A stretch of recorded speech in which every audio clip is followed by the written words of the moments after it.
Assalamualaikum warahmatullahi wabarakatuh. Kami dari kelompok ITIL akan mempresentasikan hasil tugas akhir yang bermata kuliahkan IT Security Management.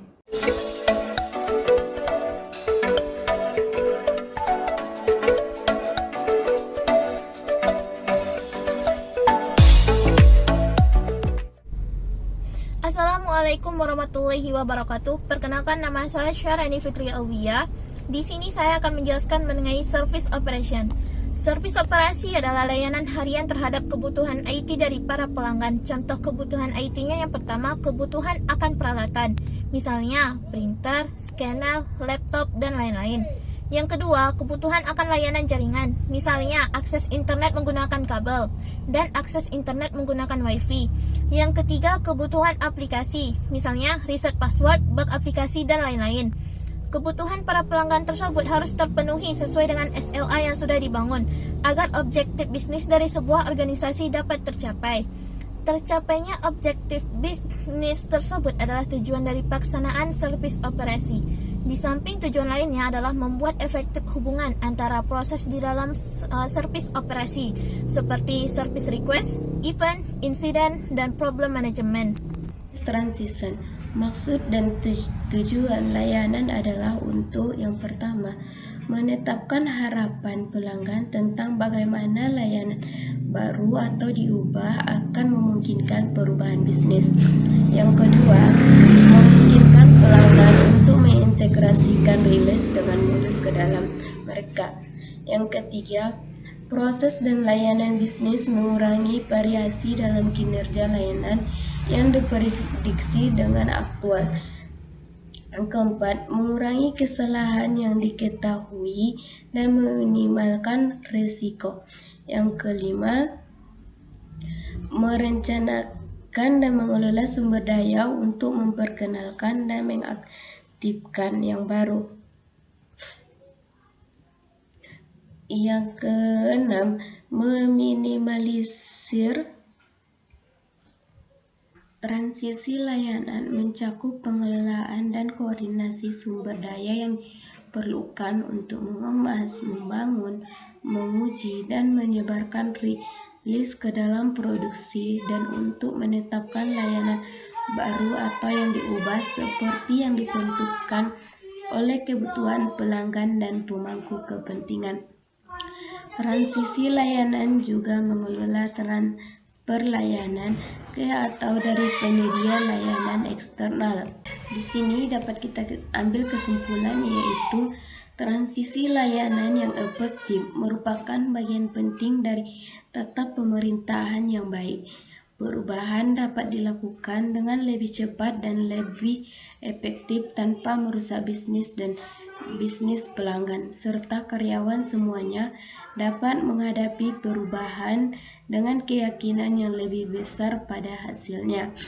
Semua orang tahu apa yang diharapkan, dan jika transisi layanan efektif, harapan tersebut akan terwujud dalam kenyataan. Selanjutnya, change evaluation. Evaluasi adalah proses umum yang mempertimbangkan apakah kinerja sesuatu dapat diterima bernilai uang sesuai dengan tujuan, dan apakah implementasi dapat melanjutkan berdasarkan kriteria yang ditentukan dan disepakati. Tujuan evaluasi perubahan adalah yang pertama, untuk mengevaluasi efek yang diinginkan dari perubahan dan sebanyak mungkin efek yang tidak diinginkan. Yang kedua, sebagai kapasitas sumber daya dan kendala organisasi yang cukup praktis. Selanjutnya yaitu materi continual service improvement. Adapun pengertiannya yaitu suatu proses yang berfokus pada peningkatan efisiensi, memaksimalkan efektivitas, dan mengoptimalkan biaya pelayanan dan mendasari dari proses Information Technology Service Management atau ITSM. Adapun tujuan dari tahapan CSI menurut tahapan siklus di ITIL adalah untuk menyelaraskan layanan TI dengan perubahan kebutuhan bisnis dengan mengidentifikasi dan melaksanakan perbaikan layanan TI yang mendukung proses bisnis. Adapun tujuan CSI menurut OGC 2011, yang pertama ada review, yaitu menganalisis, memprioritaskan, dan membuat rekomendasi mengenai peluang perbaikan diri setiap tahap siklus hidup, service strategi, service design, service transition, dan service operation serta CSI itu sendiri. Kedua ada mereview dan menganalisa pencapaian tingkat pelayanan. Ketiga ada mengidentifikasi dan melaksanakan kegiatan spesifik untuk meningkatkan kualitas layanan TI dan meningkatkan efisiensi dan efektivitas proses yang memungkinkan. Keempat ada meningkatkan efektivitas biaya dalam memberikan layanan TI tanpa mengorbankan kepuasan pelanggan. Kelima, memastikan metode manajemen yang berlaku untuk mendukung kegiatan perbaikan terus-menerus. Keenam, memastikan setiap proses memiliki tujuan yang jelas dan pengukuran yang mengarah pada perbaikan yang ditindaklanjuti. Ketujuh, memahami apa yang diukur, mengapa diukur, dan apa hasil yang diharapkan. Selanjutnya ada 7 langkah proses improvement. Yang pertama, what shall you measure, yaitu langkah ini dari service strategi atau service design yang kita buat, di mana-mana yang menjadi dasar pengukuran. Yang kedua, what can you measure, yaitu ini ada jawabannya ada pada SLA yang kita set di awal menjadi list apa yang dapat diukur. Kemudian yang ketiga, gather the data. Di sini monitoring proses kita dapat dilakukan dengan pendekatan teknologi, aplikasi, atau sistem tool monitoring. Kemudian yang keempat, proses data. Data yang didapat diproses dan dibandingkan dengan CSF, yaitu Critical Success Factor atau KPI, ataupun tools objektif target lainnya. Kita membandingkan bagaimana kinerjanya. Selanjutnya kita masuk ke langkah yang kelima, yaitu analis data. Di sini kita melakukan analisa terhadap data parameter pencapaian, tren, dampak terhadap service atau bisnis. Lalu yang keenam, present the information. Di sini kita bagaimana menampilkan data menjadi tools improvement yang akan menjadi catatan untuk perbaikan. Lalu yang ketujuh, implement corrective action. Di sini kita melakukan tindakan perbaikan atas input yang menjadi dasar improvement. Kita masuk ke cakupan continual service improvement. ITIL CSI memiliki 4 panduan utama, yaitu yang pertama, perbaikan secara keseluruhan ITSM sebagai suatu disiplin. Yang kedua, penyesuaian, yaitu secara terus-menerus dari portofolio layanan dengan kebutuhan bisnis saat ini dan yang akan datang. Kemudian ada yang ketiga, kematangan dan kemampuan organisasi, manajemen, proses, dan orang-orang yang terlibat dalam menggunakan layanan. Kemudian ada perbaikan yang berkesinambungan dari semua aspek layanan TI dan layanan aset yang mendukung mereka. Kemudian di materi selanjutnya itu ada faktor penentu keberhasilan CSI. Beberapa faktor penentu keberhasilan CSI adalah yang pertama, menunjuk seorang manajer CSI, kemudian yang kedua, mengadopsi CSI dalam organisasi, kemudian yang ketiga, komitmen manajemen yang sedang menjabat terlibat partisipasi dalam kegiatan CSI seperti menciptakan visi untuk CSI, mengkomunikasikan visi, arah pengaturan dan pengambilan keputusan jika diperlukan. Kemudian yang keempat, mendefinisikan kriteria yang jelas untuk memprioritaskan proyek-proyek perbaikan, mengadopsi pendekatan siklus layanan hidup. Kemudian yang kelima, memiliki dana yang cukup dan berkelanjutan untuk kegiatan CSI. Kemudian yang keenam, alokasi resource yang didedikasikan untuk kegiatan CSI. Yang terakhir, mengadopsi proses-proses yang menggabungkan pengelolaan pelayanan, bukannya beradaptasi untuk memenuhi kebutuhan pribadi. Nah, kemudian masuk pada resiko. Beberapa resiko yang sering ditemukan, yang pertama, menjadi terlalu ambisius. Jangan mencoba untuk memperbaiki semuanya secara sekaligus. Bersikaplah lebih realistis sesuai jadwal dan harapan. Kemudian yang kedua, tidak membahas peluang perbaikan dengan keterlibatan bisnis. Bisnis harus tetap terlibat dalam dampak keputusan. Yang ketiga, tidak berfokus pada peningkatan kedua layanan dan proses pengelolaan pelayanan. Yang keempat, tidak memprioritaskan proyek-proyek perbaikan. Yang kelima, pelaksanaan CSI yang tidak menyeluruh atau setengah-setengah atau tanpa didukung oleh teknologi. Kemudian yang kelima, menerapkan inisiatif CSI tanpa sumber daya, yang artinya harus menyediakan orang untuk dialokasikan dan didedikasikan untuk kegiatan CSI tersebut. Kemudian yang ketujuh, pelaksanaan CSI tanpa adanya transfer pengetahuan dan pelatihan. Hal ini bisa dilakukan dengan cara memberikan pengetahuan lalu pelatihan. Pelatihan ini sendiri juga harus dilakukan sedekat mungkin dengan kegiatan perbaikan.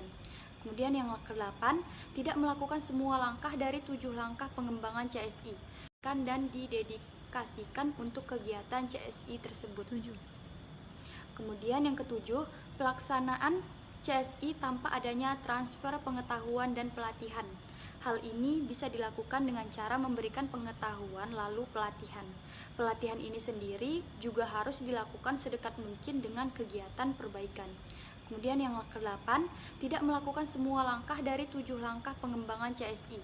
Penting untuk mengikuti semua langkah yang sudah ditetapkan dalam proses CSI.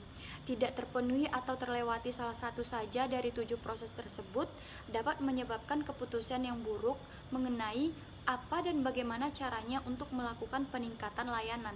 Kemudian yang terakhir, kurangnya membuat keputusan secara strategis, taktis, atau operasional.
Betul, wali kelasnya Randy, Bu Lydia. Oh iya, betul. Ada yang bisa saya bantu, Bu?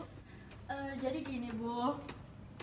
Kan papanya Randy pindah kerja luar kota. Jadi kami berencana mindahin Randy sekolah ngikut papanya. Jadi bagaimana ya, Bu, cara pengurusan surat pindah sekolahnya untuk Randy? Oh, mau pindah sekolah itu biasanya yang megang pihak operator ya, Bu. Yang saya tahu biasanya hanya mengisi form, tapi mungkin nanti bakal dijelasin lagi sama pihak operatornya. Mungkin saya bisa mengantarkan Ibu untuk menjumpai pihak operator biar bisa lebih jelas dalam pengurusannya. Mungkin baik, Bu. Bisa di ruangan sebelah sana ya, Bu. Oh, oke, Bu.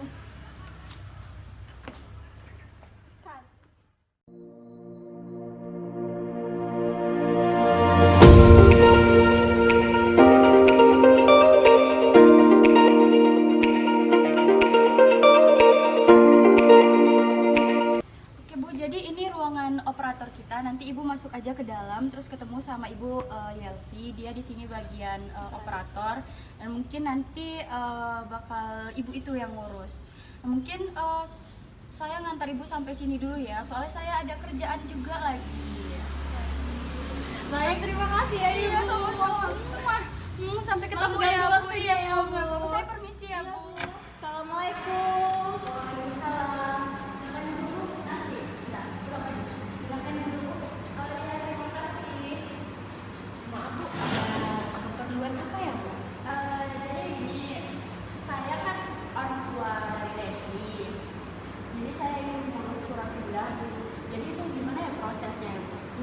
sebelumnya boleh saya tanya alasan kenapa Randy pindah dari sekolah ini ya, Bu? Oh, jadi gini, papanya tuh pindah tugas kerja luar kota, jadi kami niat pindah juga. Jadi kemarin si Randy-nya juga pindah sekolah kan, Bu, makanya saya mengurus surat pindahnya gitu. Jadi gimana? Oh, jadi untuk mengurus surat pindah sebelumnya Ibu harus mengisi form pengajuan surat pindah dulu, Bu, dari sekolah. Ini silakan diisi dulu, Bu. Nanti setelah diisi formnya ini diberikan lagi kepada saya, nanti saya ajukan ke kepala sekolah. Nanti kalau kepala sekolah setuju, nanti anak ibu yang namanya Randy, nanti kami proses di Dapodik, datanya kami mutasikan datanya di Dapodik ya, Bu. Nanti surat mutasinya nanti setelah dicetak dan ditandatangani oleh kepala sekolah, nanti kami kembalikan, nanti kami berikan kepada Ibu. Oke. Ini Bu, formulirnya udah siap. Jadi selanjutnya saya ngapain lagi ya, Bu? Baik, Bu, untuk selanjutnya kita minta persetujuan dulu ya, Bu, dari kepala sekolah. Kebetulan kepala sekolah sekarang sedang ada di ruangannya. Oh, oke, Bu. Mari, Bu, saya antar.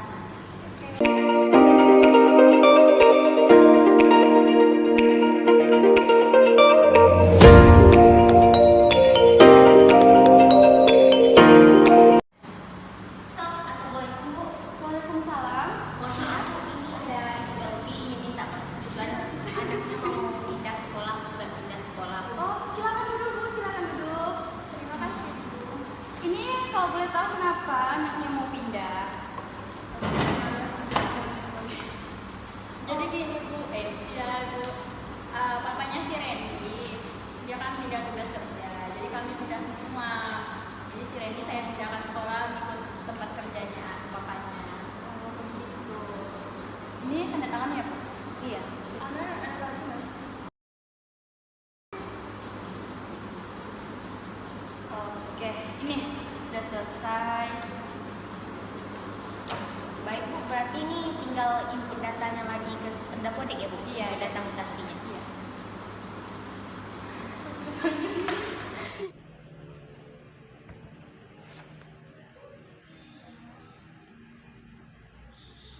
Ini surat mutasi yang telah dicetak pada aplikasi Dapodik tadi yang atas nama Randy. Jadi tinggal Saya tanda tangani, silakan ditandatangani, Bu. sudah siap ini prosesnya. Terima kasih, Ibu. Sama-sama. Silakan. Ini surat yang telah kami keluarkan, surat mutasi yang kami keluarkan dan telah disetujui oleh pihak kepala sekolah untuk Randy. Jangan ditandatangan dong. Oh iya, makasih ya, Bu. Iya, Bu. Sama-sama. Sukses. Semoga sukses ya, Bu, anaknya di sekolah yang baru. Iya, Bu. Makasih ya. Iya. Saya pamit dulu, Bu. Iya, Bu. Assalamualaikum. Salam.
Cukup sekian presentasi dari kami. Apabila ada kekurangan dan kesalahan kami mohon maaf. Wabillahi taufiq wal hidayah. Wassalamualaikum warahmatullahi wabarakatuh. See you.